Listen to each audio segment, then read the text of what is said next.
Madame la Consul générale de France à Munich, chère Corinne Pereira, et à travers vous, c'est l'ensemble des personnels diplomatiques et consulaires que je salue.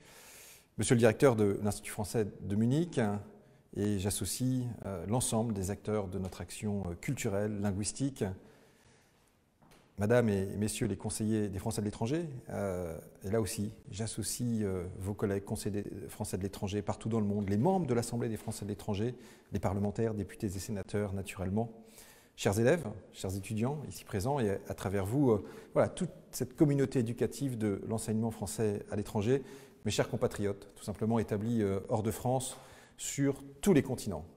À chacune et à chacun, je tenais tout d'abord à vous offrir du fond du cœur mes meilleurs vœux.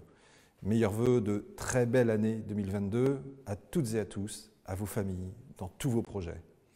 Belle et heureuse année, qu'elle soit une année de bonne santé. Ce vœu, il n'a jamais été aussi actuel. Une année aussi de solidarité renouvelée, de grandes conquêtes, car vous êtes de ceux, vous les Français établis hors de France, qui repoussaient les frontières du possible.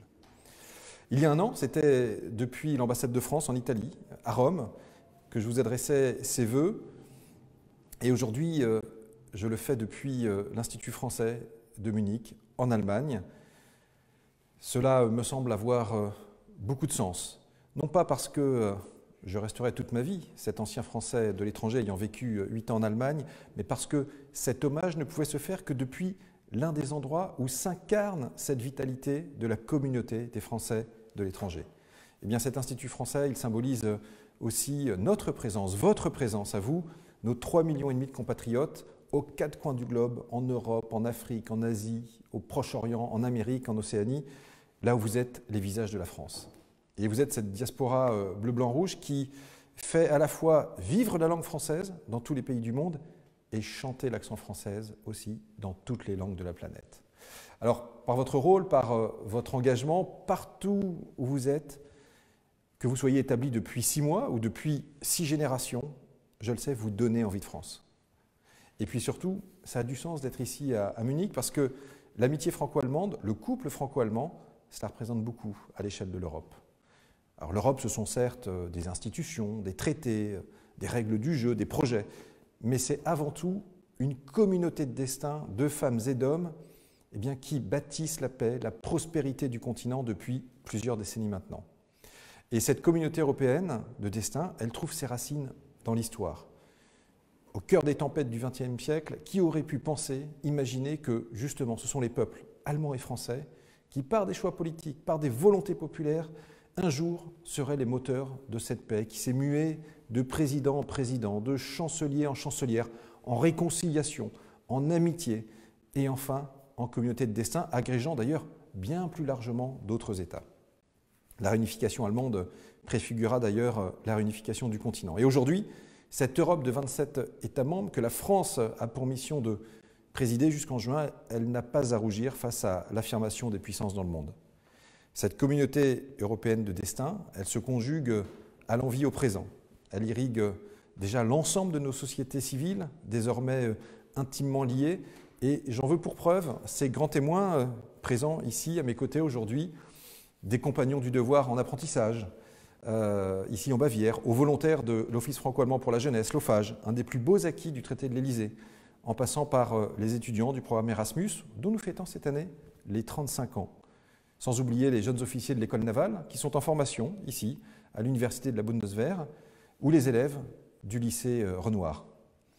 Alors, mes chers compatriotes, vous, les 144 000 Français d'Allemagne, vous êtes 144 000 preuves vivantes du sens de l'histoire. Vous êtes des citoyens français, parfois des citoyens franco-allemands, mais vous êtes toutes et tous des fils et des filles d'Europe. Et comme des millions de Français en mobilité, vous vivez cette identité plurielle en toute harmonie. Alors, permettez-moi de revenir d'un mot sur l'année que nous avons quittée, il y a de cela quelques jours. 2021, ça aura été une année d'ombre et de lumière partout dans le monde entier. L'ombre de ce virus, tout d'abord, qui n'en finit pas d'être l'inattendu permanent avec ces vagues que nous avons une à une repoussées et que nous repoussons encore, laissant entrevoir enfin un reflux teinté d'une éclaircie durable, nous l'espérons tous.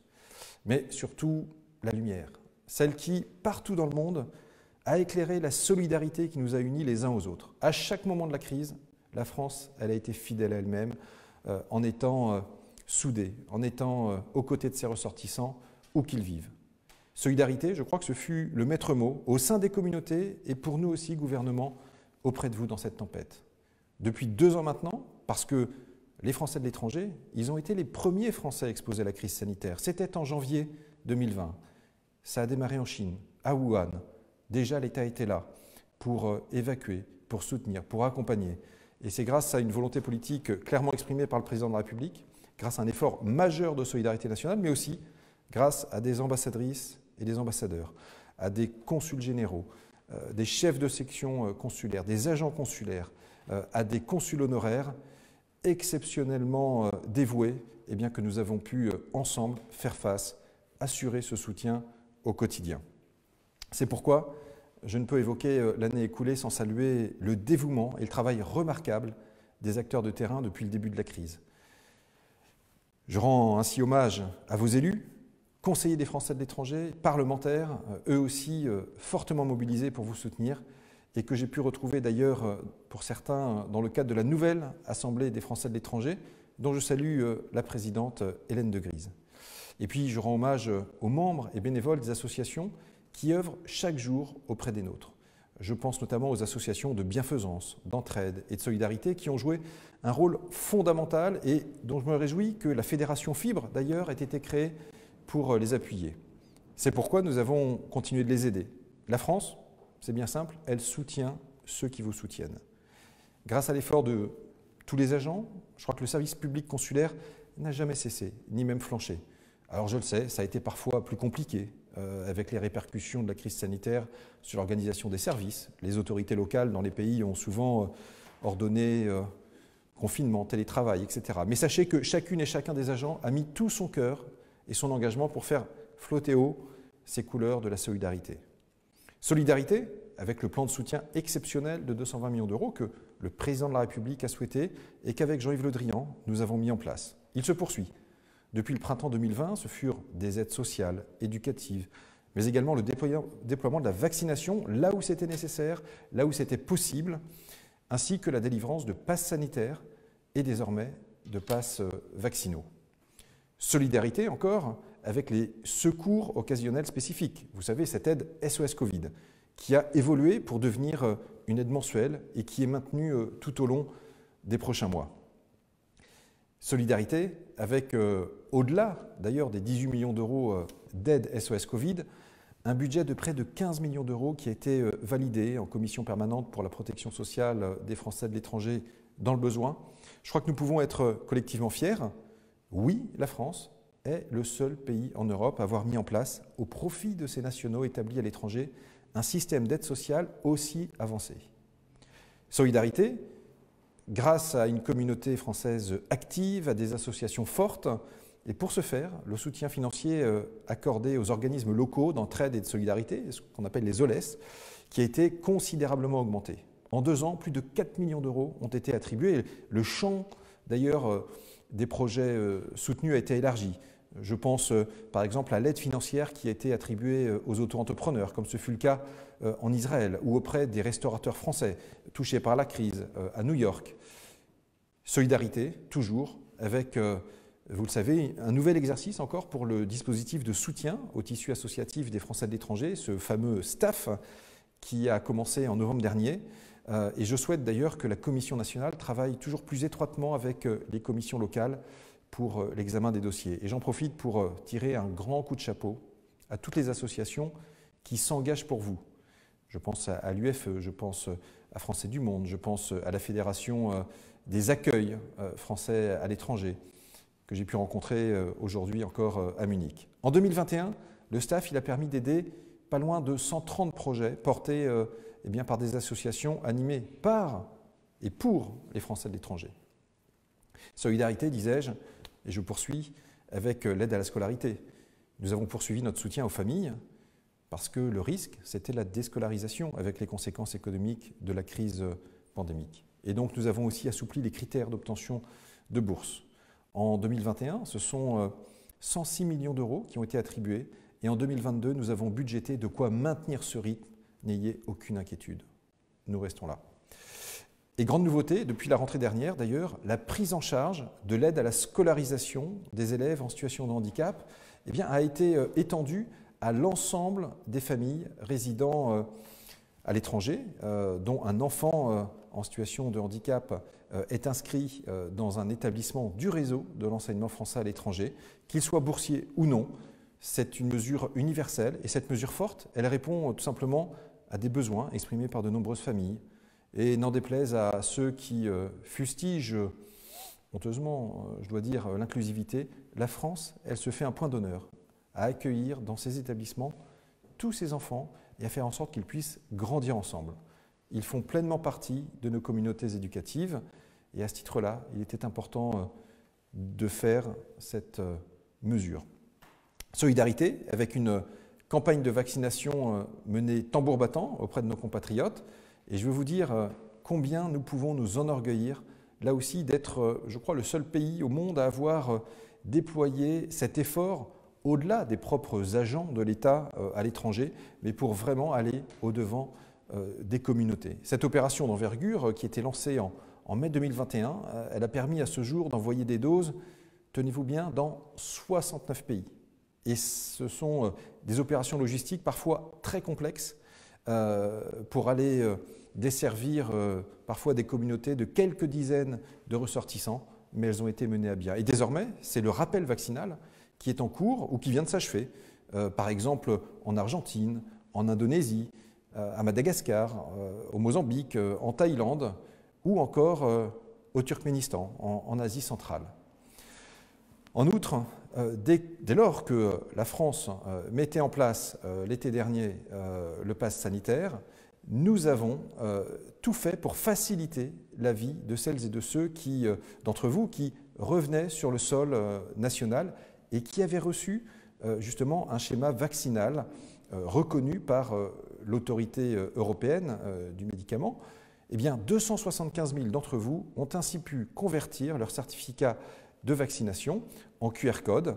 Ça a été fait grâce à une cellule dédiée du ministère. Cela a parfois été source d'angoisse, je le sais, pour certains d'entre vous par rapport au délai que vous aviez pour vos déplacements, vos voyages, mais je peux vous assurer que, au cœur de ce mois d'août, tout le monde était sur le pont pour pouvoir faire face, y compris votre serviteur sur les réseaux sociaux. Nous récupérions tous vos messages, parfois vos SOS, pour gérer ces demandes qui affluaient.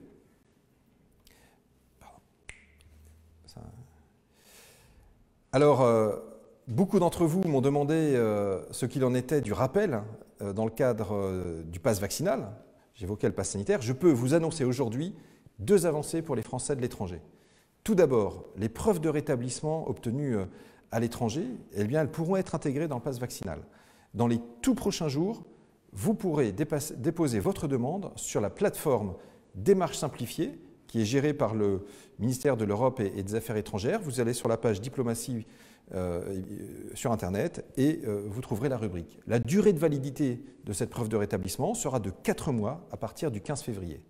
Ensuite, pour tous nos compatriotes qui ont un schéma vaccinal complet, avec un vaccin qui est reconnu, là encore, par l'Agence européenne du médicament, ou qui est inscrit sur la liste d'urgence de l'OMS, vous pourrez obtenir votre dose de rappel en France si vous n'avez pas pu l'obtenir dans votre pays de résidence. Pendant 15 jours, vous pourrez avoir un pass valide, sous réserve justement de justifier d'un test de moins de 24 heures, le temps que votre pass devienne actif. Et ces tests, je le rappelle, ils demeurent gratuits. Alors, mes chers compatriotes, vous le voyez, l'État s'est tenu à vos côtés, tout près de vous, pour résister ensemble, faire face ensemble. Et au-delà de la crise sanitaire, le monde connaît encore son lot de crises, de convulsions. Je pense plus particulièrement en ce moment à nos compatriotes qui sont établis en Ukraine ou au Burkina Faso. Sachez qu'à toute heure du jour et de la nuit, nous veillons. Je tiens à cette occasion à saluer l'action du Centre de crise et de soutien du Quai d'Orsay, qui est une vigie et un lien permanent. L'année réservera sûrement son lot de difficultés, mais je suis sûr qu'ensemble, nous les surmonterons. Alors je vous propose d'être résolument optimiste pour accueillir 2022. Grâce à vous, je ne doute pas que 2022 sera, une fois encore, une année du rayonnement français. Ce même rayonnement que portent aussi les acteurs du tourisme, de la francophonie, des petites et moyennes entreprises qui, chacun, participent à faire briller avec éclat notre pays par la mise en valeur de nos territoires, par la langue française, par la valorisation de nos savoir-faire. Et donc je forme tout d'abord des vœux de rayonnement pour notre service public à l'étranger, celui qui est à votre service, parce que nous avons l'ambition d'un service public toujours plus proche de vos attentes, de vos réalités, de vos besoins. Eh bien, nous avons lancé de nouveaux dispositifs, des petites révolutions du quotidien qui sont finalement la meilleure manière de défendre et d'illustrer un service public résilient plutôt que figé dans le temps. Je pense par exemple au premier étage de ce que j'appellerais la fusée France Consulaire, qui permet de vous apporter la meilleure réponse téléphonique ou par email qui puisse exister. Actuellement, c'est en phase expérimentale pour nos compatriotes qui sont établis en Croatie, au Danemark, en Irlande, en Slovénie, en Suède. J'ai été visiter les personnels qui sont derrière le téléphone. 98% d'appels décrochés. Et comme préconisé dans le rapport d'Angente, la plateforme sera progressivement étendue aux autres pays de l'Union européenne en 2022, puis au monde entier. Les Français établis en France, ils ont les maisons France Service dans leur canton. Eh bien, les Français établis hors de France, ils auront ainsi France Consulaire qui vous permettra d'obtenir dans des délais très rapides, voire sans délai, une information, une assistance pour initier vos démarches administratives, les conduire à bon port, si je puis dire. Et ça permettra aussi d'ailleurs au personnel des consulats de se focaliser sur le traitement des dossiers ou sur l'accueil physique qui peut être nécessaire. C'est ça, un service public solidaire et moderne. Je pense aussi à l'envoi sécurisé des passeports et des cartes nationales d'identité. C'est un autre chantier d'envergure. Avec mes collègues Amélie de Montchalin et Gérald Darmanin, nous avons décidé d'étendre la liste des pays dans lesquels l'envoi des passeports peut s'effectuer par voie postale. Ça vous évite un deuxième déplacement au consulat, c'est pas rien. Eh bien, 13 pays supplémentaires ont rejoint la liste des 39 premiers pays concernés par l'envoi postal sécurisé. On en est à 52. Et la même procédure va être étendue dès cette année également aux cartes d'identité. Je sais que c'était une attente forte. Eh bien, elle va pouvoir être réalisée. Et on ne va pas s'arrêter là. Le président de la République, il a donné un arbitrage favorable pour lancer une expérimentation pour la dématérialisation du renouvellement des passeports. Et on va conduire cette expérimentation dans 2 pays, au Canada, au Portugal, d'ici la fin de l'année. C'est cela aussi, un service public qui est solidaire et moderne. Et puis, bien d'autres projets sont en cours de développement. Je citerai la mise en service d'une nouvelle application de prise de rendez-vous au consulat, une sorte de Doctolib de la prise de rendez-vous finalement au consulat. Ça sera lancé d'ici la fin du mois de février. Je sais que les prises de rendez-vous sont parfois compliquées. Vous me racontez combien parfois il faut aller à minuit ou à 5 heures du matin pour attraper un rendez-vous sur la plateforme actuelle. Eh bien demain, je pense que grâce à cette nouvelle application, la situation va vraiment s'améliorer. Alors j'en profite d'ailleurs pour saluer les postes consulaires qui ont pris des initiatives pour réduire ou résorber les délais, pour s'adapter à vos rythmes de vie. Magnifique initiative mise en place par exemple au consulat de New York avec une nuit des passeports. Et je sais que bien d'autres s'inspirent de ce bel exemple. Enfin, avec ma collègue Amélie de Montchalin, nous travaillons à une transformation profonde de l'identité numérique pour vous, nos compatriotes établis hors de France, afin de vous faciliter, encore une fois, la vie et toute une série de démarches. C'est cela, un service public solidaire et moderne. Et nous continuerons ensemble à imaginer le service public de demain. Ça, je peux vous en assurer. Parce que vous êtes des Français à part entière, eh bien, je considère que chaque ministre, au sein d'un gouvernement, aujourd'hui comme demain, il doit se sentir lui-même en charge des Français établis hors de France, pour que chacune des politiques publiques qu'il met en place ou qu'elle met en place ait automatiquement un prolongement ou une adaptation pour les Français de l'étranger. C'est par exemple ce à quoi je réfléchis avec Sarah El Haïry en charge de la jeunesse pour faciliter l'accès du service national universel. Je peux vous assurer que le président de la République, il vous a chaque jour à l'esprit. C'est le sens d'ailleurs du courrier qu'il vous adressait il y a un an. Et il ne se passe pas un conseil de défense sanitaire sans qu'il ne s'enquiert auprès de moi de votre situation, sachez-le. Et de même, le Premier ministre Jean Castex demeure très attentif à vos problématiques. Il a pu rencontrer la communauté française, c'était il y a peu à Madrid. Et je souhaite également profiter de cette présidence française de l'Union européenne pour renforcer les liens entre les ministres chargés de leur communauté nationale à l'étranger. Cela ne peut que vous être plus utile, et je sais d'ailleurs qu'un certain nombre de conseillers des Français de l'étranger souhaitent renforcer localement ces liens entre communautés européennes. Je forme ensuite des vœux de rayonnement pour cette éducation à la française et pour notre culture. 380 000 élèves, 552 établissements dans 139 pays. Notre réseau d'enseignement français à l'étranger, c'est un trésor national. Un trésor par la qualité de son enseignement, qui est reconnu comme de classe mondiale, et puis un trésor par l'engagement des personnels enseignants, encadrants.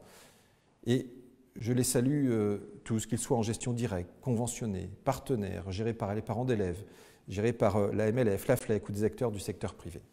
Voilà tout simplement pourquoi cet enseignement français à l'étranger, c'est pour nous une priorité politique. Une priorité affirmée dès 2018, lorsque le président de la République a fixé l'objectif de multiplier par 2 les effectifs d'ici 2030. Il nous reste 8 ans. Une priorité déclinée dans un plan d'action que j'ai préparé puis présenté en 2019 avec Jean-Yves Le Drian et Jean-Michel Blanquer. Alors certes, la crise sanitaire est passée par là, elle nous a obligés à gérer l'urgence, à garantir la survie des établissements, mais je crois que le but est atteint de ce point de vue-là, grâce au plan massif de soutien aux familles, aux établissements, à l'agence de l'enseignement français à l'étranger. Aucun établissement n'a été contraint de cesser son activité, et au contraire, d'ailleurs, le réseau continue à être dynamique en dépit des circonstances difficiles. Alors, il y a eu la simplification de la procédure d'homologation, elle a porté ses fruits. On en est depuis 2018 à 71 nouveaux établissements qui ont rejoint ce magnifique réseau. Vous voyez ? Nous avons aussi multiplié par 3 les montants des subventions accordées au réseau des associations français langue maternelle, les Flammes, et nous allons donner les moyens à cette nouvelle fédération Flammes de pouvoir grandir en s'adressant à toujours plus de jeunes. Par ailleurs, au Sénat a été votée la semaine dernière une proposition de loi, celle de Samantha Cazbonne, qui permet de mieux représenter les parents d'élèves au sein du conseil d'administration, qui permet aussi de travailler sur la formation. Et je peux vous dire également que nous allons continuer à aider le réseau à s'étendre en termes de projets immobiliers. Un nouveau dispositif de garantie a été mis en place. L'ANEF siégera comme expert au conseil d'administration de l'AEFE. Eh bien, je me réjouis d'ailleurs qu'en 2022, des travaux d'ampleur puissent être conduits. C'est au lycée Lyotet à Casablanca, c'est à Louis Massignon à Abu Dhabi, à Antoine de Saint-Exupéry à Santiago du Chili, ou encore au lycée français de Shanghai ou à l'école maternelle Muner de Barcelone. Permettez-moi d'ailleurs de saluer ici Olivier Brochet, le directeur de l'AEFE, et l'ensemble de ses équipes qui y travaillent d'arrache-pied. Un mot enfin de la politique d'influence de la France.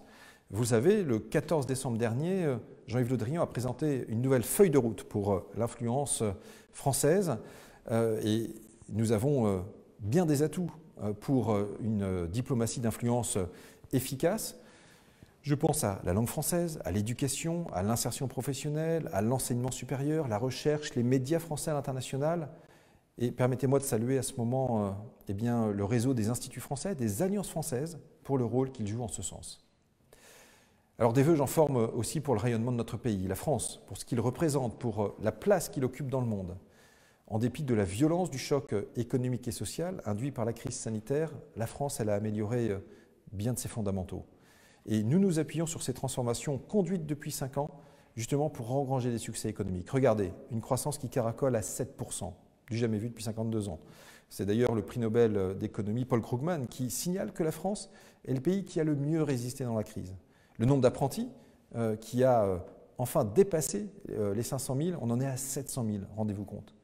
Et puis tout cela, c'est aussi un chômage qui est à son plus bas niveau depuis 10 ans. 1 million d'entreprises créées l'année dernière. La France qui est numéro 1 en Europe pour l'attractivité des investissements. Et nous comptons désormais 26 licornes, vous savez, ces entreprises technologiques qui sont passées à une échelle importante. Tout ça, c'est le fruit d'un soutien à l'économie française, conduit avec Bruno Le Maire pendant la crise, fondé sur le maintien des emplois, le maintien des entreprises. C'est le fruit aussi du plan de relance national et des progrès européens accomplis sous l'égide du président Emmanuel Macron et de la chancelière Angela Merkel à l'époque. C'est aussi le résultat de réformes structurelles de notre marché du travail pour donner tout son rôle à la négociation dans l'entreprise et pour réformer l'assurance chômage. Ces succès, ils trouvent aussi leurs racines dans ou même leur prolongement dans vos communautés des Français établis hors de France. Et je salue les conseillers du commerce extérieur, le réseau de la French Tech, les chambres de commerce à l'international, Atout France, Business France et bien sûr les milliers de volontaires internationaux en entreprise ou dans l'administration qui sont autant d'ambassadeurs de ce rôle de la France. Je peux vous dire que je suis fier d'être le ministre des PME d'un pays qui compte tant d'entreprises françaises qui rayonnent à l'étranger et dont le savoir-faire est demandé. Et puis nous nous appuyons aussi sur une voix qui porte dans le monde. C'est ainsi que le combat pour mettre de l'équité et taxer justement les grandes plateformes GAFA a été remporté. C'est une France forte, vous le voyez, écoutée, entendue, qui s'attelle dans le monde à défendre nos biens communs, au premier rang desquels, naturellement, l'environnement et le climat.